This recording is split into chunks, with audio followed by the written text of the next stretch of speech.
जय हिंद बच्चों, सद्भावना ज्ञान चैनल में आपका स्वागत है। इस वीडियो में हम डिस्कस करने वाले हैं क्लास 10 के हिस्ट्री अध्याय 2 भारत में राष्ट्रवाद से संबंधित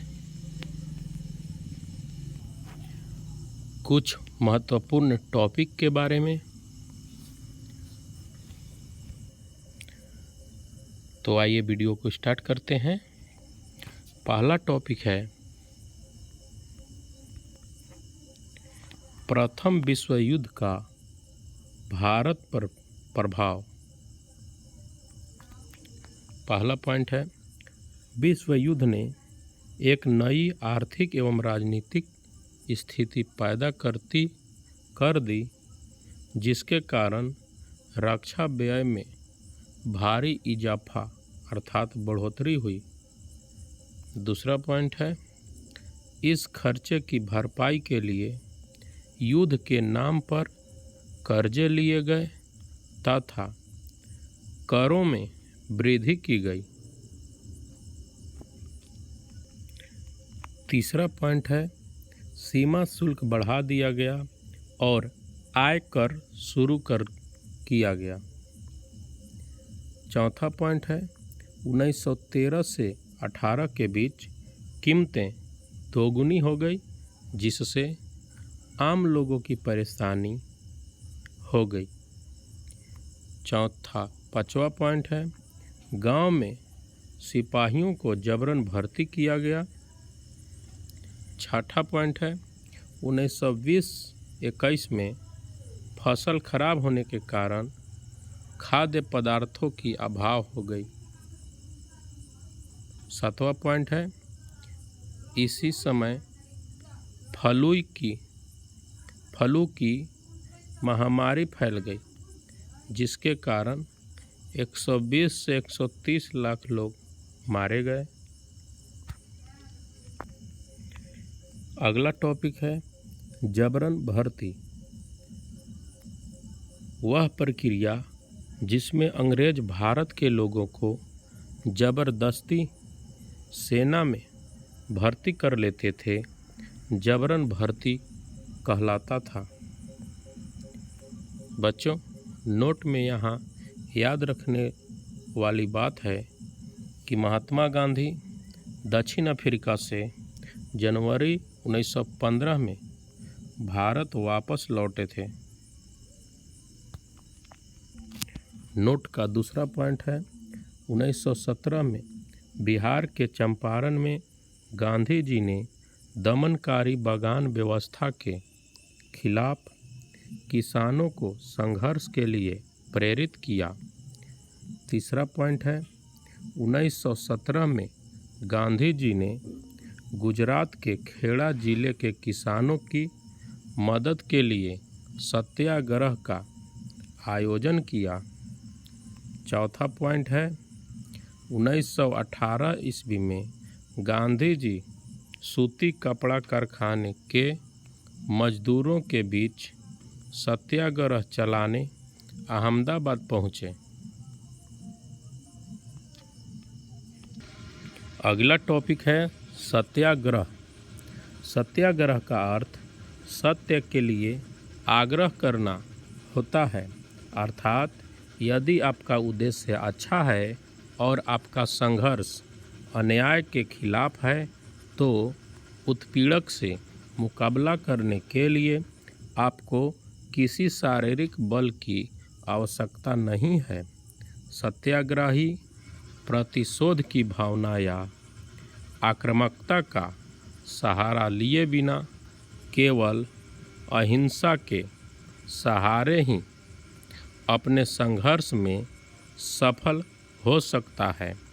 सत्याग्रह के विचार में सत्य की शक्ति पर आग्रह अर्थात सत्य की खोज पर जोर दिया जाता था। अगला टॉपिक है रॉलेट एक्ट। यह अंग्रेजों द्वारा 1919 ईस्वी में प्रस्तावित एक कानून था, जिसके अनुसार सरकार किसी भी व्यक्ति को बिना अभियोग चलाए अनिश्चित समय के लिए जेल में बंद कर सकती थी और उस व्यक्ति को अपील, दलील अर्थात बहस या वकील करने का कोई अधिकार नहीं था। इस एक्ट के विरोध में सभी भारतीय एक साथ खड़े हो गए और इसे काले बिल या काला कानून कहा गया। अगला टॉपिक है जालियांवाला बाग हत्याकांड। जब रॉलेट एक्ट के विरोध में महात्मा गांधी और सत्यपाल किचलू गिरफ्तार हो चुके थे तो इस गिरफ्तारी का विरोध करने के लिए पंजाब के अमृतसर के जालियांवाला बाग में 13 अप्रैल 1919 ईस्वी को वैसाखी पर्व के दिन एक जनसभा का आयोजन किया गया था। अमृतसर के सैनिक प्रशासक जनरल डायर ने इस सभा को अवैध घोषित कर दिया था, परंतु सभा हुई थी तब उसने हथियारबंद सैनिकों के साथ वहां पहुंचा और बाग के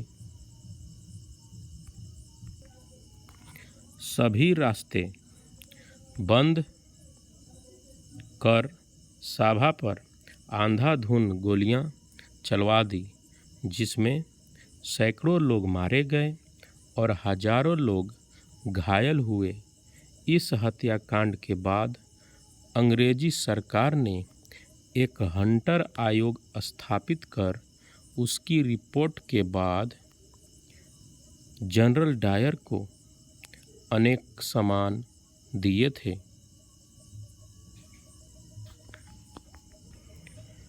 अगला टॉपिक है खिलाफत आंदोलन।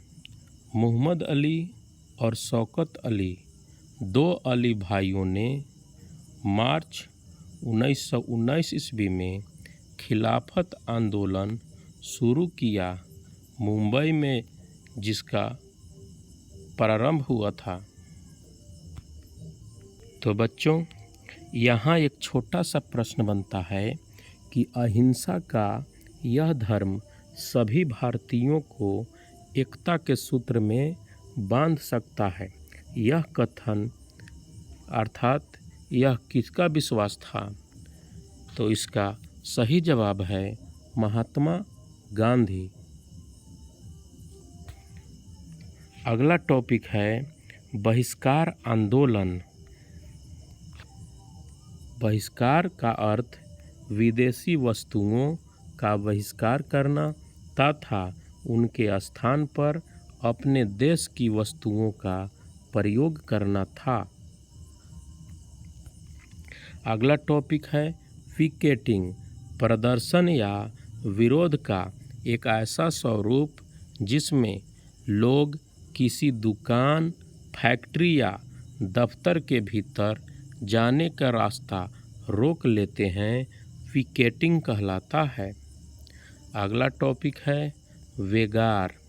बेगार बिना किसी पारिश्रमिक के काम करवाना बेगार कहलाता है। अगला टॉपिक है गिरमिटिया मजदूर।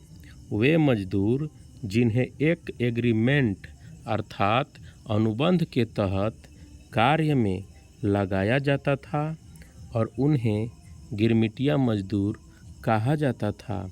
इन्हें अंग्रेजी में इंडेंटर्ड लेबर कहा जाता था। अगला टॉपिक है चौरी चौरा कांड। यूपी के गोरखपुर में चौरी चौरा नामक स्थान पर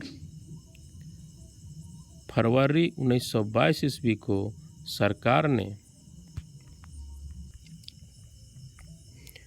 4 फरवरी 1922 ईस्वी को सरकार के विरुद्ध एक सभा हो रही थी। इस सभा पर पुलिस ने गोलियां चलवा दी। इससे गुस्साए लोगों ने 5 फरवरी को पुलिस स्टेशन में आग लगा दी, जिसमें 22 पुलिसकर्मी मारे गए। इसके बाद गांधी जी ने असहयोग आंदोलन वापस ले लिया। अगला टॉपिक है साइमन कमीशन।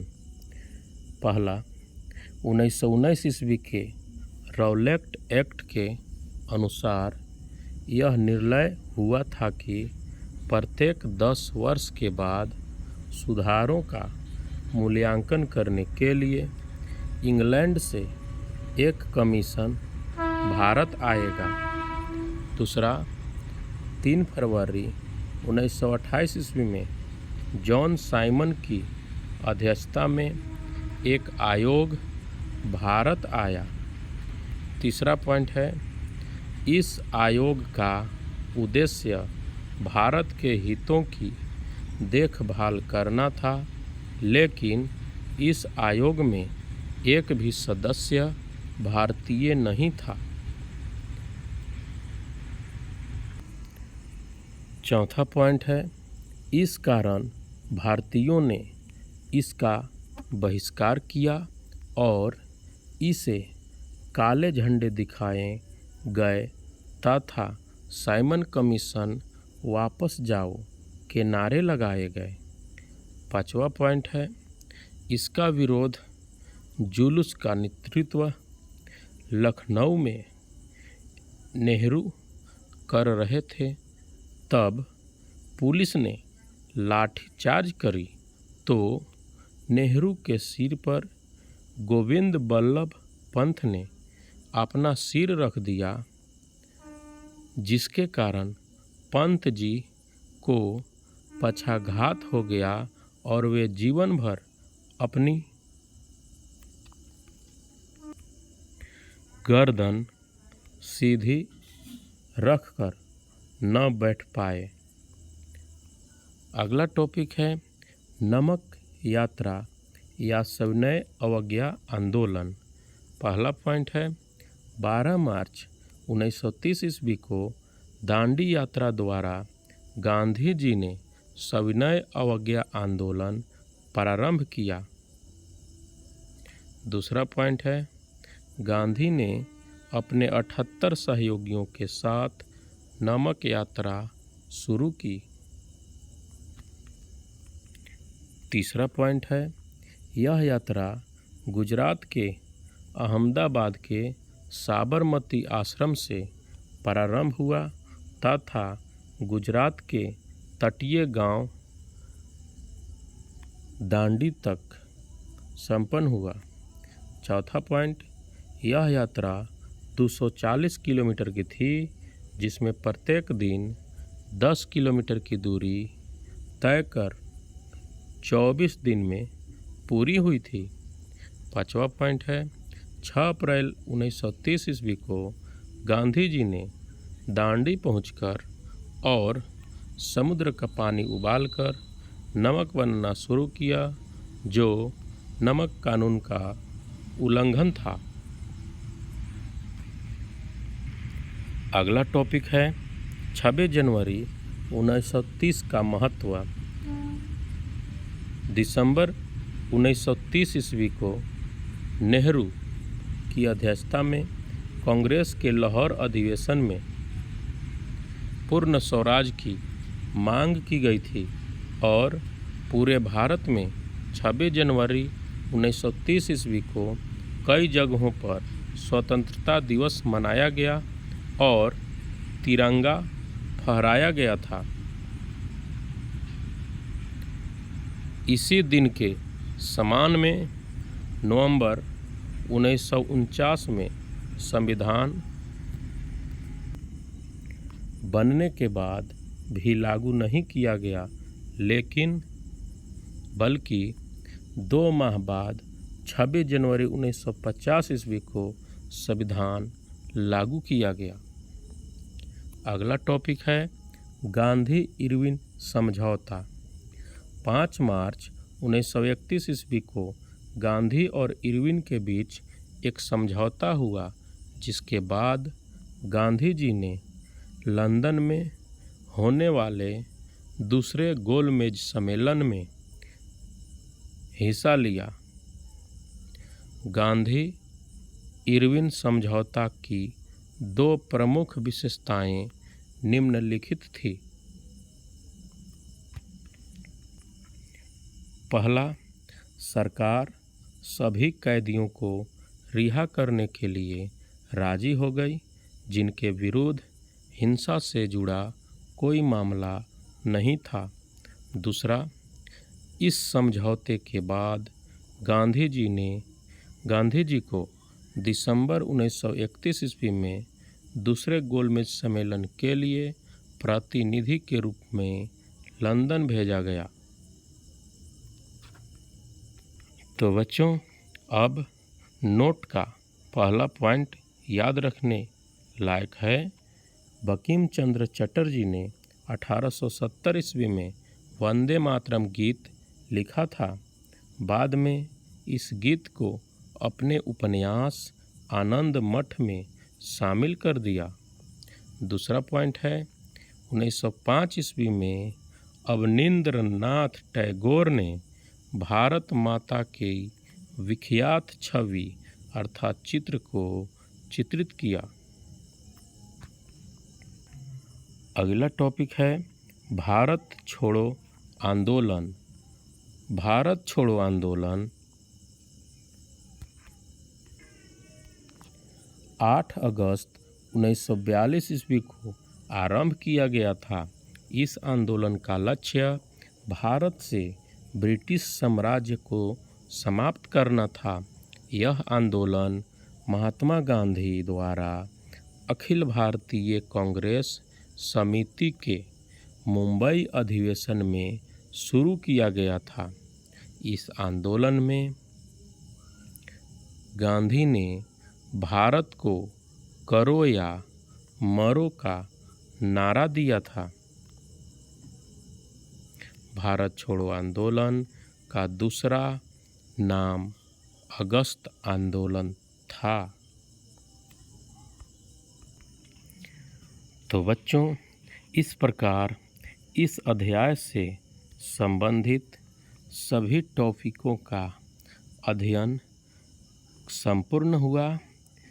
इसी प्रकार के अन्य अध्यायों के अंतर्गत विभिन्न टॉपिकों का विश्लेषण पाने के लिए हमारे सद्भावना ज्ञान चैनल को सब्सक्राइब कीजिए, लाइक कीजिए और अपने दोस्तों के पास शेयर कीजिए, ताकि मैं जब भी वीडियो बनाऊं तो वह सबसे पहले आप तक पहुंच सके। जय हिंद, वंदे मातरम।